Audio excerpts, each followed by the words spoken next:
propósito desse vídeo é apresentar esse livro, Inovações Constitucionais, Direitos e Poderes, cuja proposta é fornecer uma nova orientação para as mudanças constitucionais, para além do modelo do constitucionalismo liberal clássico do século XIX, para além do modelo do Estado Social do século XX.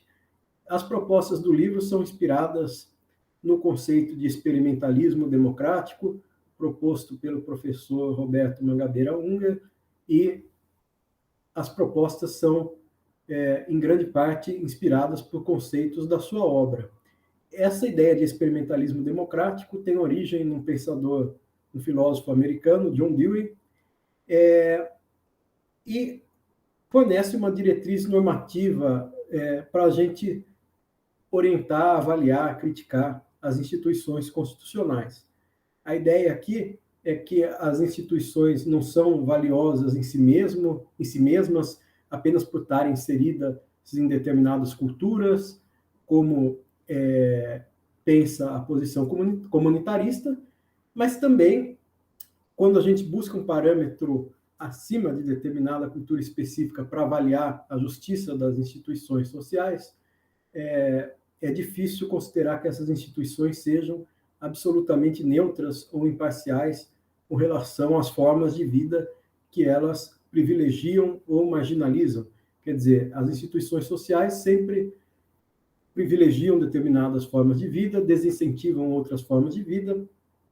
Então, como fugir dessa dicotomia, né? Entre valorizar aquelas instituições que são historicamente prevalentes em determinada cultura, ou buscar um parâmetro de instituições completamente neutras e imparciais. A saída proposta por essa diretriz do experimentalismo democrático é de que o valor das instituições está basicamente de dois lados. Primeiro, na inclusividade dessas instituições, em que medida elas são capazes de se reproduzir, valendo-se de distinções sociais menos rígidas. Por exemplo, uma sociedade de classes, embora reproduza desigualdades, é melhor do que uma sociedade de castas, ou do que a sociedade estratificada da velha Europa, ou do feudalismo. O que seria uma reprodução de diferenças sociais menos marcadas, menos rígidas do que diferenças de classes sociais? Essa, então, é o lado da diretriz orientado à inclusividade das instituições, a reproduzir diferenças sociais menos rígidas, mais superáveis. E o segundo lado da diretriz normativa é a ideia de corrigibilidade.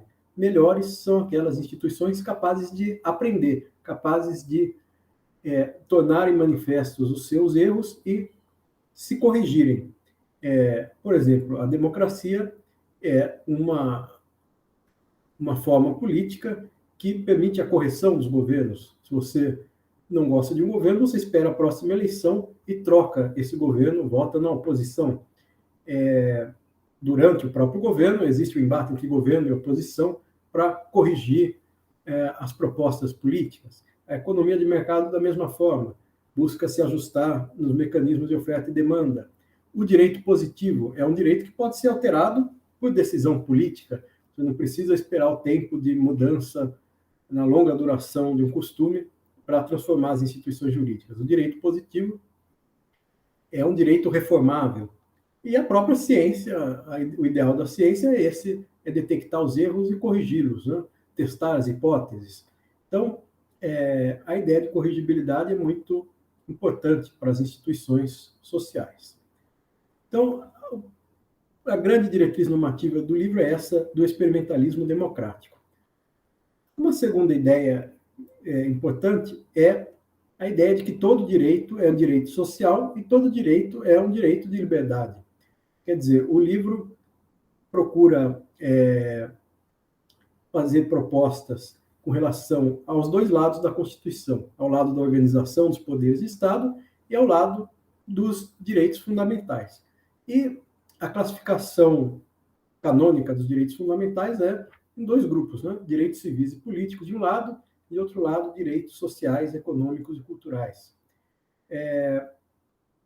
essa classificação tem suas explicações históricas, no século XX, no período de Guerra Fria, mas ela esclarece pouco daquilo que a gente pode propor para o futuro de mudanças constitucionais. Porque, na verdade, todo direito é direito social, no sentido de que todo direito é uma instituição social reconhecida ou não, implica gastos, implica providências empíricas para que esse direito seja fruído efetivamente pelos cidadãos, implica, então, gasto do governo, implica tributação para você manter a infraestrutura que dá concretização a esses direitos.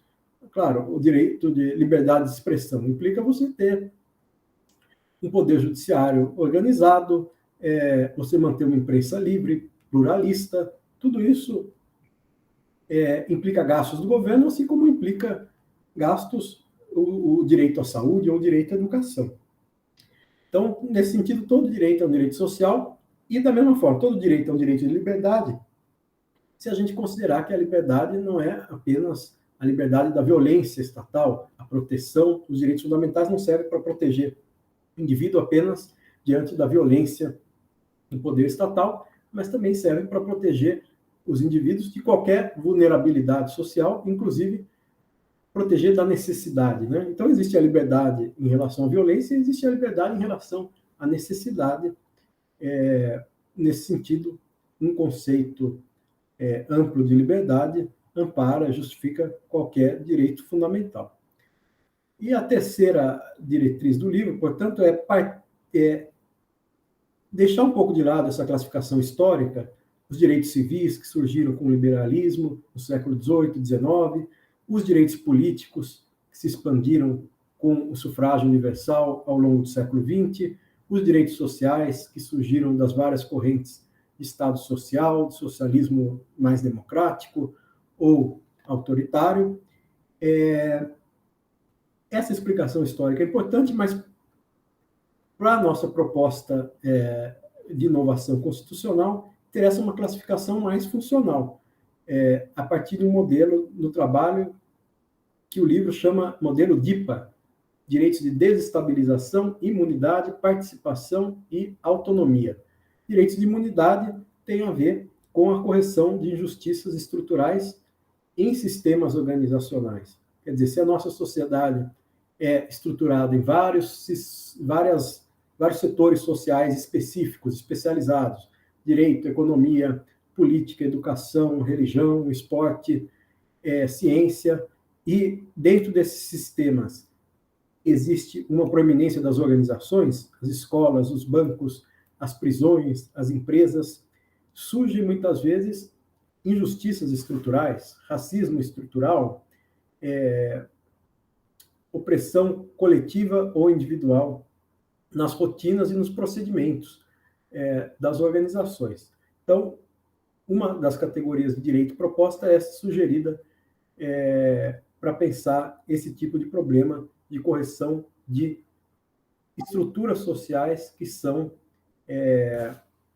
permanentemente, resistentemente contrárias às promessas da Constituição. Uma segunda categoria de direitos são os direitos de imunidade, e nessa categoria são trabalhados em conjunto o que classicamente se chama de direitos civis e o que se chama também de direitos sociais, porque a função dos direitos de imunidade é a mesma, é proteger o indivíduo contra vulnerabilidades. Primeiro, é incluí-lo nos sistemas sociais, é dar acesso à justiça, acesso à economia, acesso à educação. Então, existe uma questão de inclusão pela via do direito, pela via do acesso a benefícios materiais, e, além da inclusão, existe a proteção contra as diversas formas de vulnerabilidade, proteção contra a necessidade, proteção contra a violência. Então, esses são os direitos de imunidade. A terceira categoria de direitos são os direitos de participação, que tem a ver com a inclusão no sistema político, e a quarta categoria são direitos de autonomia, que surgem do reconhecimento de que o constitucionalismo hoje em dia não se resume apenas ao direito estatal, ou, melhor, as formas de poder, de organização do poder, de organização política, não se resumem ao Estado Nacional, e vão surgindo ordens jurídicas acima e abaixo do Estado Nacional. Abaixo do Estado Nacional, por exemplo, ordens jurídicas tradicionais dos povos originários, dos povos autóctones, ordens jurídicas estaduais, regionais, que vão criando a sua autonomia também com relação aos modelos unitários do próprio direito federal, então, ainda dentro do âmbito estatal, ou acima do Estado, o direito dos blocos econômicos, direito supranacional, direito internacional, sistema universal de direitos humanos, sistemas regionais de direitos humanos, direito internacional do comércio, do investimento estrangeiro, da propriedade intelectual, e o direito e ordens jurídicas transnacionais das grandes empresas transnacionais, por exemplo, arbitragem comercial privada, direito transnacional da internet, dos esportes. Todas essas ordens jurídicas acabam envolvendo problemas relativos à liberdade, ao controle do poder, então envolvem questões constitucionais, e as constituições nacionais têm que ter mecanismos de observação, de controle, também dessas outras ordens jurídicas, já que o Estado não tem o monopólio da produção do direito. Nos vídeos seguintes, então, dessa lista, que está na descrição, vou comentar cada uma das propostas feitas em termos desse sistema de direitos fundamentais e da reorganização dos poderes do Estado.